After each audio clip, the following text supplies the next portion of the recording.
नमस्कार साथियों, स्वागत है आपका इंटरनेशनल इकोनॉमिक्स की क्लास में। मैं बलराम कसाना, सहायक आचार्य अर्थशास्त्र। इससे पहले हमने चर्चा की एडम स्मिथ का absolute advantage theory of trade यानी कि निरपेक्ष लागत लाभ सिद्धांत अंतर्राष्ट्रीय व्यापार का। आज हम उसके बाद में चर्चा कर रहे हैं डेविड रिकार्डो के द्वारा प्रदत्त अंतर्राष्ट्रीय व्यापार का तुलनात्मक लागत लाभ का सिद्धांत यानी कि comparative theory of cost advantage. तो ये जो है एब्सोल्यूट एडवांटेज जो थ्योरी दी थी एडम स्मिथ ने, उस पर एक सुधार के रूप में देखा जाता है। तो अंतर्राष्ट्रीय व्यापार का शास्त्रीय सिद्धांत लोकप्रिय रूप से तुलनात्मक लागत लाभ के सिद्धांत के रूप में जाना जाता है।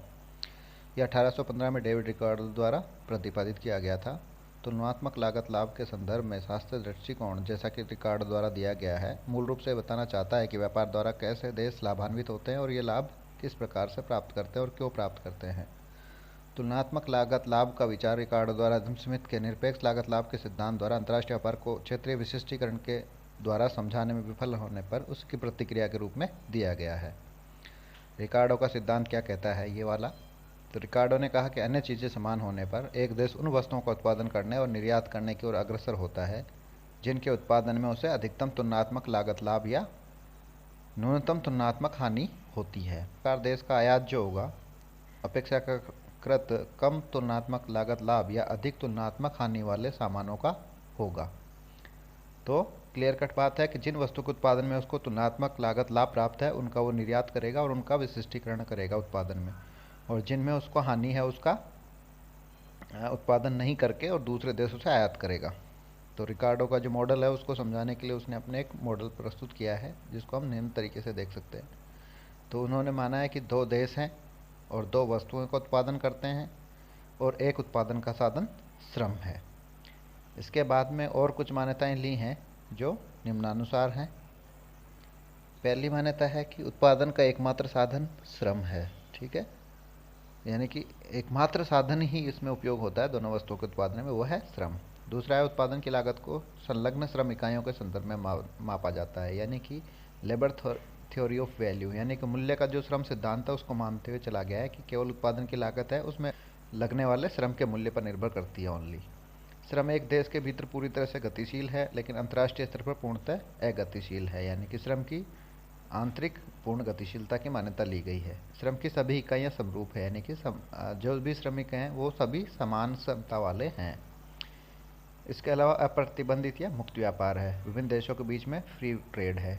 इसके अलावा पैमाने के स्थिर प्रतिफल प्राप्त होते हैं, यानी कि कांस्टेंट रिटर्न्स टू स्केल लिया गया है।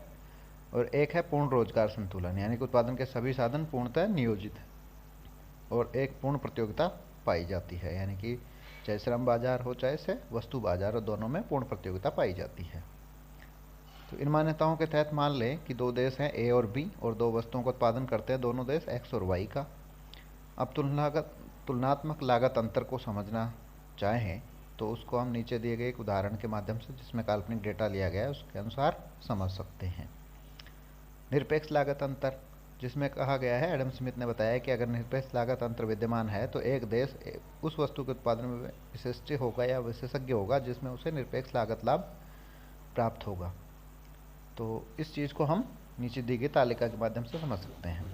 मान लीजिए कि प्रति इकाई एक्स और वाई की उत्पादन में लगने वाली श्रम इकाइयों की संख्या के रूप में नीचे दिया गया है, यानी कि एक्स वस्तु और वाई वस्तु के उत्पादन में कितनी, एक इकाई उत्पादन में कितनी श्रम इकाइयों की संख्या लगानी पड़ेगी। तो ए देश में एक्स वस्तु की एक इकाई के लिए 10 इकाइयाँ लगानी पड़ती है, तो था वाई वस्तु के लिए 20 इकाइयाँ लगानी पड़ती है। तो घरेलू विनिमय दर एक्स और वाई की हो जाएगी 1x बराबर 0.5 y। इसी तरीके से बी देश में एक्स वस्तु की एक इकाई पैदा करने के लिए 20 श्रमिक लगाने पड़ते हैं और वाई की एक इकाई के लिए 10 श्रमिक ही लगाने पड़ते हैं। तो यहाँ एक एक्स है वो 2 y के बराबर हो जाएगा घरेलू विनिमय दर। लेकिन तुलनात्मक लागत अनुपात देखें एक्स वस्तु का ए और बी कंट्री के बीच में, तो 10/20 यानी कि 0.5 का है यहाँ पे।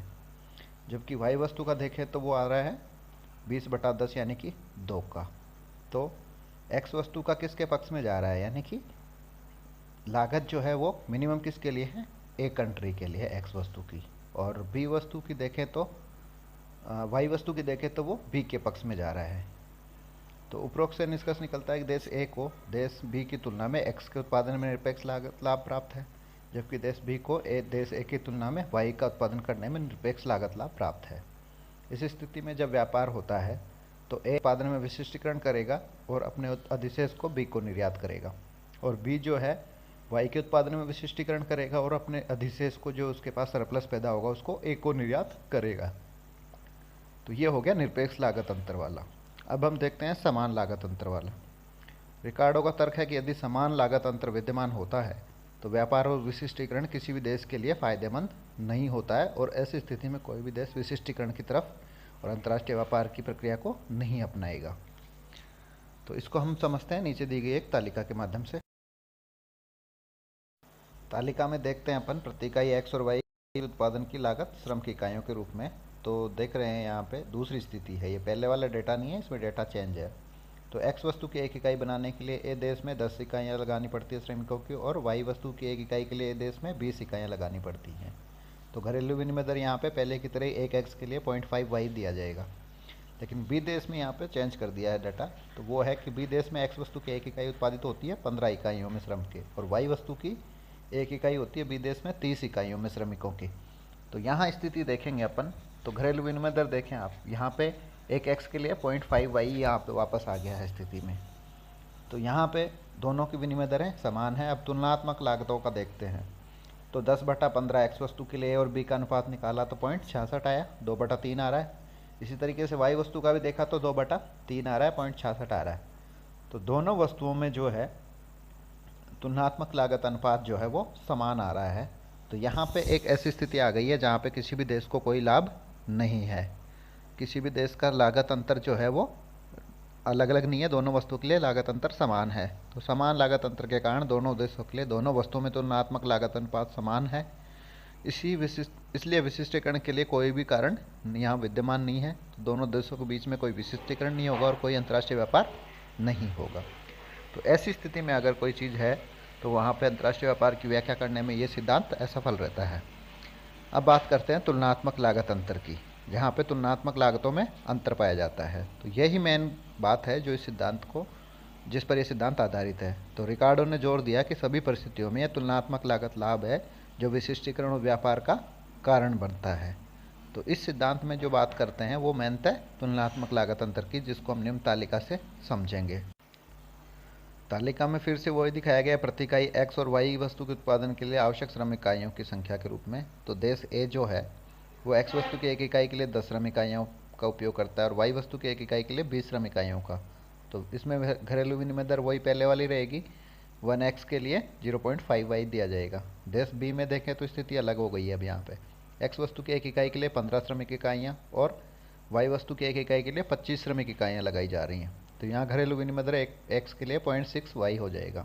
अब तुलनात्मक लागत अनुपात देखें एक्स वस्तु के लिए तो 10/15 यानी कि 2/3 0.6 का हो गया यहाँ पे। तो और वाई वस्तु में देखें तो 20/25 यानी कि 4/5 का आ गया यहाँ पे, तो वो हो गया 0.8। तो यहाँ ये स्थिति साफ नज़र आ रही है कि जो दोनों वस्तुओं में है वो एक्स और वाई दोनों वस्तुओं में ए को तुलनात्मक लागत लाभ है, लेकिन ज़्यादा किस में है, वो है एक्स वस्तु में। ए कंट्री जो है दोनों वस्तुओं में निरपेक्ष लागत लाभ प्राप्त रखता है। तो ये स्थिति हमारे सामने तुलनात्मक लागत लाभ वाली है। तो उपरोक्त सारणी से स्पष्ट हो जाता है कि देश ए को वस्तु एक्स और वाई दोनों में निरपेक्ष लागत लाभ प्राप्त है, हालांकि ए को एक्स के उत्पादन में बी की तुलना में तुलनात्मक लागत लाभ प्राप्त जो है वो अधिक है। इस प्रकार से तुलनात्मक रूप से देश ए में 1 यूनिट एक्स के उत्पादन में शामिल श्रम की लागत देश बी में 1 यूनिट एक्स के उत्पादन में शामिल श्रम की लागत का केवल 0.66 है प्रतिशत है, जबकि 1 यूनिट वाई वस्तु के लिए देश बी में 1 यूनिट वाई वस्तु के उत्पादन में शामिल जो श्रम लागत का है 80% है।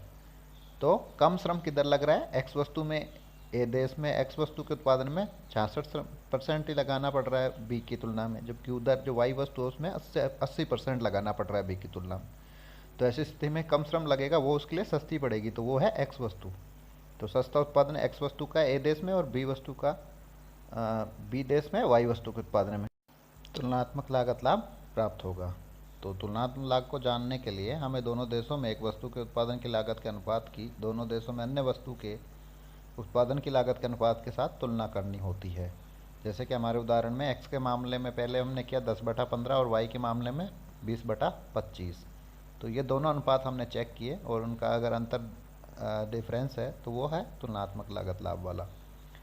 बीजीय गणित के रूप में इसको निम्न रूप में देख सकते हैं कि यदि देश ए में वस्तु x की श्रम लागत जो है वो x ए है और y वस्तु की श्रम लागत है y ए, और इसी प्रकार देश बी में वस्तु x की श्रम लागत x बी और वस्तु y की श्रम लागत y बी है, तो लागत में निरपेक्ष अंतर को निम्नानुसार व्यक्त किया जा सकता है, जिसमें X A divide by x B is less than और equal to less than 1 and less than Y A by divide by Y B. तो यहाँ ये दिख रहा है कि जो x वस्तु का अनुपात है वो 1 से छोटा होगा और y वस्तु का अनुपात है वो 1 से बड़ा होगा। तो अगर दोनों में एक का एक तो 1 से बड़ा और एक से छोटा हो तो उस स्थिति में निरपेक्ष लागत अंतर पाया जाता है।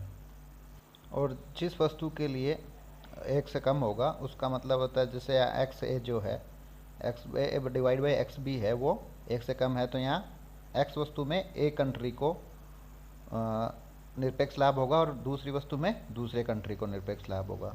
अब लागतों में तुलनात्मक अंतर को व्यक्त करने के लिए बीजगणितीय विधि में जिस तरीके से यूज करेंगे कि x A divide by x B is smaller than Y a divide by Y b and smaller than 1। तो ये दोनों जो अनुपात होंगे 1 से कम होंगे, तो इस स्थिति में जो है ए कंट्री को दोनों वस्तु में निरपेक्ष लागत लाभ प्राप्त है, लेकिन जो वाला बड़ा होगा या जो छोटा होगा, यानी कि एक्स वस्तु के मामले में जो एक्स वस्तु का अनुपात है वाई से छोटा है, इसलिए ए कंट्री को एक्स वस्तु में तुलनात्मक लागत लाभ प्राप्त होगा। यही हमने यहाँ लिखा है कि देश ए को देश बी पर वस्तु एक्स और वाई दोनों में निरपेक्ष लागत लाभ प्राप्त है, लेकिन वाई की तुलना में एक्स में उसका तुलनात्मक लाभ अधिक है। हालांकि अगर एक समान लागत अंतर आ जाए, यानी कि एक्स से डिजिकल टू हो जाए y a divide by Y B, तो उस स्थिति में लागत अंतर समान हो जाएगा और वो व्यापार व विशिष्टीकरण की ओर नहीं जाएगी, जैसा हमने पहले बात करी थी। तो चूँकि हमारे उदाहरण में जो लास्ट वाला हमने देखा तुलनात्मक लागत अंतर वाला, वहाँ है कि देश ए को वस्तु एक्स में तुलनात्मक लागत लाभ प्राप्त है, तो रिकार्डो के सिद्धांत के अनुसार इस देश को एक्स में विशिष्टीकरण करना चाहिए और अपने अधिशेष को वाई के बदले में देश बी को निर्यात करना चाहिए। इसी प्रकार देश बी को वस्तु वाई में कम तुलनात्मक लागत हानि है, अतः रिकार्डो के सिद्धांत के अनुसार देश बी को वाई में विशिष्टीकरण करना चाहिए और इसका जो सरप्लस है उसको एक्स के बदले में देश ए को निर्यात करना चाहिए। तो ये हमारा इस सिद्धांत का जो मूल भावना है, वो मूल तत्व है, वो आपको समझ में आ गया होगा। बाकी की चर्चा करते हैं अगले वीडियो में। धन्यवाद।